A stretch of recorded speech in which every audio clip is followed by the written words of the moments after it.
নমস্কার বন্ধুরা, আজ বানাচ্ছি পমফ্রেট মাছের ঝাল। তার জন্য এখানে পমফ্রেট মাছ নিয়ে নিয়েছি দুটো। সেটাকে কেটে তার মধ্যে নুন এবং হলুদ দিয়ে মাছটাকে মাখিয়ে রাখবো।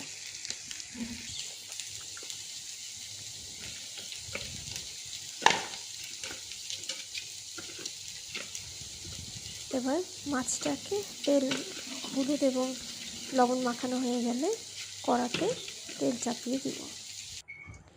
কড়াতে তেল চাপিয়ে তেল গরম হয়ে গেলে সেখানে একটা একটা করে মাছগুলোকে দেবো ভাজার জন্য।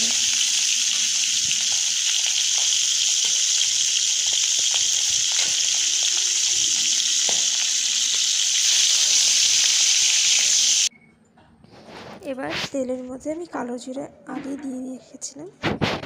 এবার কালো জিরেটা ফোড়ন দিয়ে এটা একটা মশলা পেস্ট রেডি করে রেখেছি। এই মশলাতে আছে টমেটো একটা গোটা, দুটো পেঁয়াজ, রসুন, আদা এবং জিরে গুঁড়ো এবং লাল লঙ্কার গুঁড়ো, হলুদ গুঁড়ো। এই মিশ্রণটাকে আমি মিক্সিতে পেস্ট করে এবার দিয়েছি কড়াতে। এবার দেখুন আমার এই মশলাটা তৈরি হয়ে গেছে। এই মশলাটা এখন তেল ছাড়তে শুরু করছে। এবার এটার মধ্যে দিয়ে দিব আমি পরিমাণ মতন জল।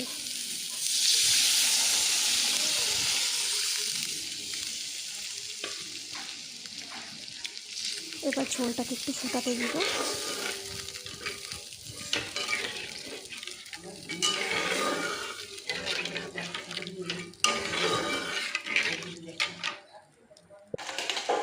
ঝোলটা হয়ে গেছে। এবার আমি মাছগুলোকে এক একে দিয়ে দেব।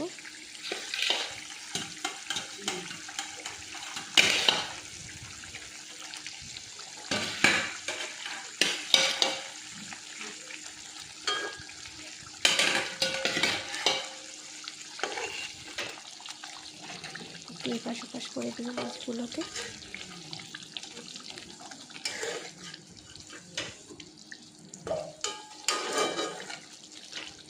এবার আমার মাছের ঝোলটা তৈরি হয়ে গেছে। নামানোর আগে আমি দিব সামান্য একটু গরম মশলার গুঁড়ো, আর দিব হচ্ছে এখানে কুচনো কিছু ধনিয়া পাতা। ব্যাস, এবার ঝোলটাকে একটু নেড়ে নামিয়ে দিব এবং গরম গরম ভাতের সাথে পরিবেশন করে খাবেন। ভীষণ সুস্বাদু তৈরি হয়েছে। নমস্কার।